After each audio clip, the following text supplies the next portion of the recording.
Okay, so it's not so common, it's not so conventional in the jQuery world to put an explicit on-click handler in the HTML code. So what do you do instead? Well, there are two things that jQuery lets you do. The first, and the one that's really new, is you can supply in your JavaScript file a function as an argument to $. Previously, we supplied strings to $, and it did a DOM lookup, a match against that selector pattern. But if you pass a function to $, then that function runs after the page is done being loaded. Technically, after the DOM, after the structure of the HTML is done being loaded, images actually can arrive later. It doesn't wait for the images to arrive. But the main thing is it runs at the end. It doesn't run at the location that you put it in the JavaScript file. The JavaScript file is loaded at the top. It runs after the page has been loaded. And so after the page has been loaded, but before the user can interact with it, run this function. In raw JavaScript, in kind of normal JavaScript, there's a function called window.onload. And window.onload does somewhat of the same thing, but the jQuery version is better because it doesn't wait for images to arrive. Okay, so inside of this function, what should you do? And the answer is assign a click handler to a button. So normally you look up a button by its ID. In other words, when you write the HTML, you give it an ID, and then you assign a click handler. Notice a few things here. First, notice that this function is called click. In HTML, the attribute is called onClick. In jQuery, the function is called click. Second, notice that what you supply to click is a function object, a function name. You put the variable that's the function name here. You don't put a function call with parentheses as you did with onClick. So this takes some getting used to. And this approach is just more obscure and weird and complicated than the more natural approach where you said onClick in the HTML and you just gave the function call there. And people have argued whether this jQuery approach is really better. And there are arguments on both sides. I think it probably is better, but it kind of doesn't matter whether it's better or not. This is the way that jQuery people do it. So if you're going to work on a real project, people would expect you to do it this way. And if you did it the other way, they would say, oh, you're doing something unconventional. Why are you doing that? Oh, you don't really understand jQuery. And so whether it's better or not, it probably is better. This is the way jQuery people do it. This is the way you ought to do it. Okay, so in my HTML, I no longer am going to have an onClick attribute.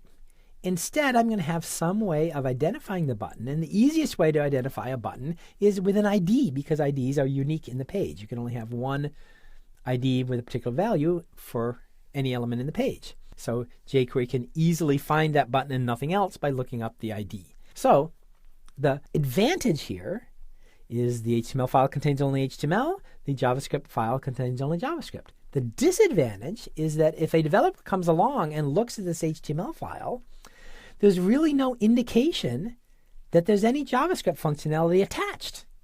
The JavaScript functionality was kind of is layered on later by your JavaScript file. And so some people have said, oh, the explicit on-click way is better. It makes it more clear. Other people have argued, no, the jQuery way is better because it makes it cleaner separation. But again, it doesn't really matter. This is the jQuery approach. You ought to learn it. Practice the basic way first, just so you get an understanding of how $.Ajax works, but then attach to buttons this way. So I give my button an ID. Okay, so then you have your JavaScript file. In your JavaScript file, you have the same two functions that we already showed in the previous section. The top function is the function that will be called when the user presses the button. The bottom function is the Ajax response handler. But now we have something new. We have this red thing at the top. And it doesn't really matter if it's at the top or the bottom, but I've passed a function to $. By passing a function to $, it says run this function when the page is done being loaded, technically when the DOM is done being loaded. And what does this function do in its body? It says look for the HTML element with this ID. Remember, it's using CSS syntax, and in CSS, # means ID.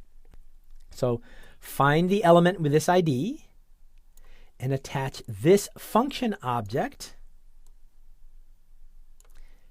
as its click handler. Do that after the page is loaded, but before the end user would have a chance to interact with it. Then the behavior is the same as it was before. The end user presses the push button, it goes to the server, it invokes the JSP program, it gets the content that comes out of that program, brings it back to the browser, pops up in a dialog box just as we did previously. And clicking the top button, where I put an explicit onClick handler, and clicking the bottom button, where I attach the click handler from my jQuery code, work exactly the same way, and the end user sees no difference. But the developer would see a difference. In the top version, the HTML and the JavaScript are mixed together, but on the other hand, you can see by looking at the HTML that there's JavaScript attached. In the bottom version, the HTML and the JavaScript are more cleanly separated, but there's no obvious indication by looking at the HTML that there's JavaScript attached. The button just has an ID, and the JavaScript attaches to it later. So practice the first version first so you can get used to using $Ajax, but the second version, the second approach where you attach the click handler from jQuery is the more standard and conventional approach by professional developers, and so you should learn that next.